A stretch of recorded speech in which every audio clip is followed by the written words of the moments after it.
What's going on, people? We are Tottenham TV here, back with another video, a bit of a different one to bring to you today.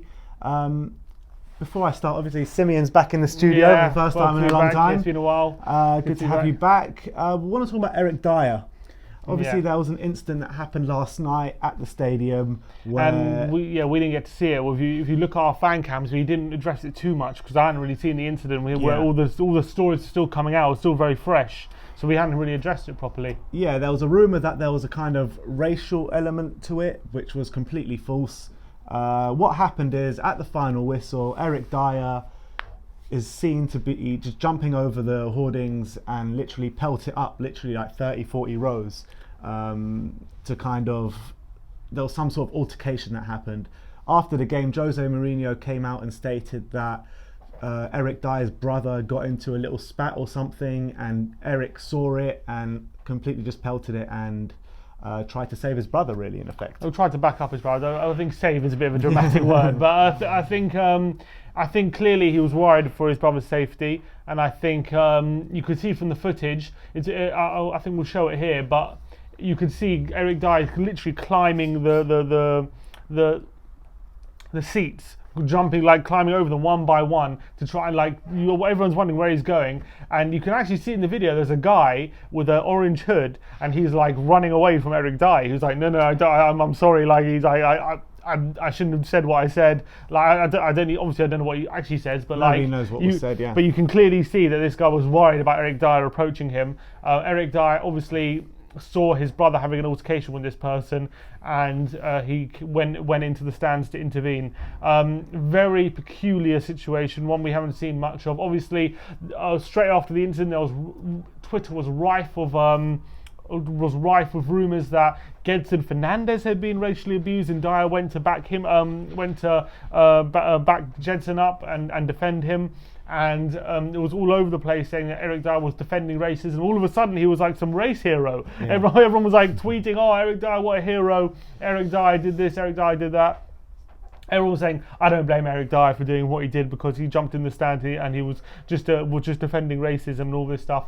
Obviously, it's come out now. It looks like that element of the story was complete fabrication. Yeah, it's a problem with society at the moment. It really is. Like, that's the first thing people think of. It's race, and I was told it by a few people just before our fan cam, and I mentioned it in our fan cam that's what I've been told. It was to do with a racial element, but it was completely wide off the mark. And the truth is... It just comes out of nowhere. Yeah, and the truth... Well, people put 2 and 2 together and make 20, Gedson Fernandes with that shocking penalty right at the end.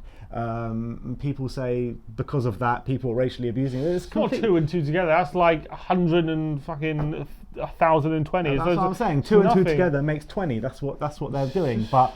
it was completely wide off the mark. But let's talk about what we actually think of the matter and how we thought Eric Dier kind of dealt with the situation. Because for me, you can't really condone what he did, jumping into the stands. He's a professional at the end of the day, and he shouldn't be doing something like that. But on the other hand, if you see a family member, especially your brother, in trouble, you're going to go and save him. You're definitely going to want to intervene, especially when it's a situation where it's in the football ground, and football grounds are synonymous with like acts of down the years of like violence and fans getting into fights and things like that. And obviously, when Dier sees an altercation, he's going to be worried for his brother. And obviously, we can relate to that, us being brothers, and we can see, if I was to see you in the stands, I'd like to think I'd try and get to the situation and see and try and back you up, but. Yeah. I think Mourinho spoke very, very well in the press conference after the incident. He said Eric Dier did something that professionals cannot do, but anyone in that room would have done.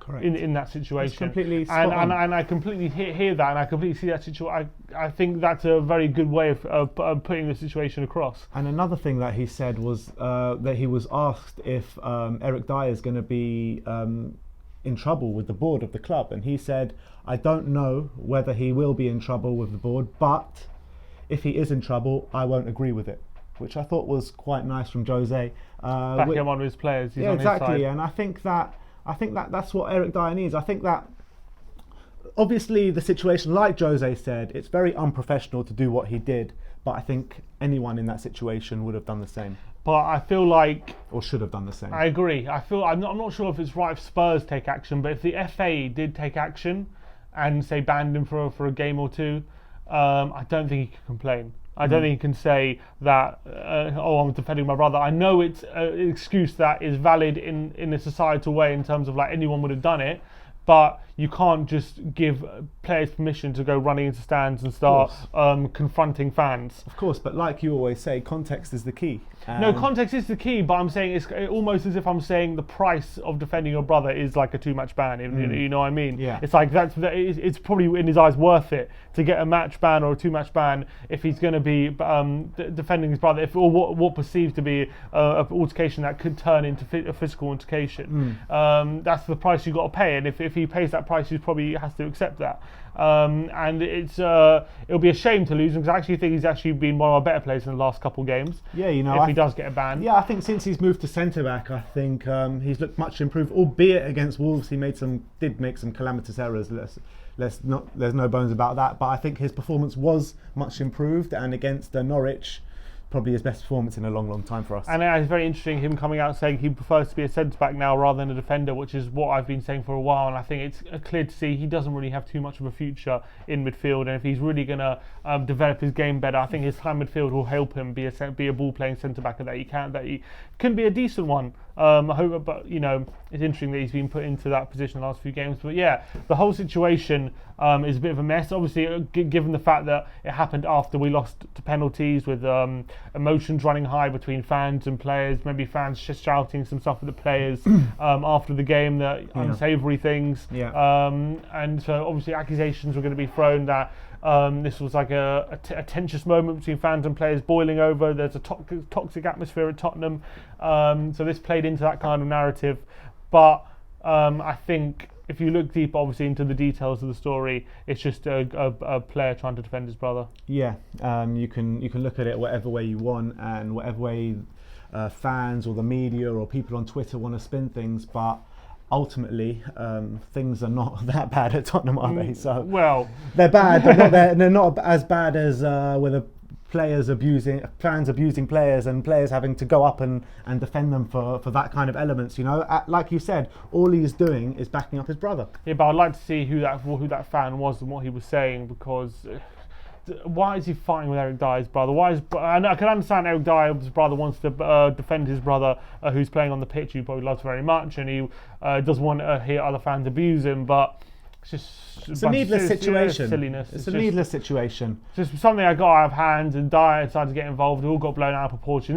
In the end of the day, Dier ran into the stands, but like the whole thing is just much of nothing. Yeah, no, I agree with that. Like he did, like everyone's saying, he punched a fan or something. Like he didn't. Not that I can see he punched a fan. All I can see is he didn't. He probably just went in and had a strong word, or kind of defused the situation. He didn't get to the fan. He got stopped before he got to the fan, and but the problem is, if he does get to that fan and he does throw a punch, then where do you leave Eric Dier there? Then Dier's in big trouble. His season probably over. To honestly, if that happened, maybe even longer than that. Eric Cantona got banned for how long? A year?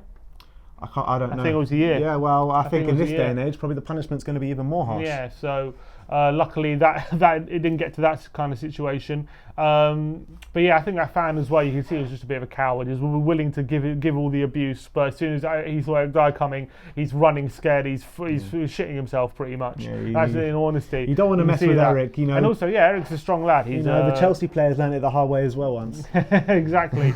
So anyway, that's our take on the Eric Dier situation. A bit of a peculiar situation, but thought we would address it after, because we haven't really addressed it on this channel properly. Yeah, exactly. So anyway, you'll see the bit of footage on this video. Let us know what you think of the situation. Do you think Eric Dier should be banned? If you do think he should be banned, how long should he be banned for? Let us know in the comments below. Like and subscribe if you like our content. And as always, come on you Spurs.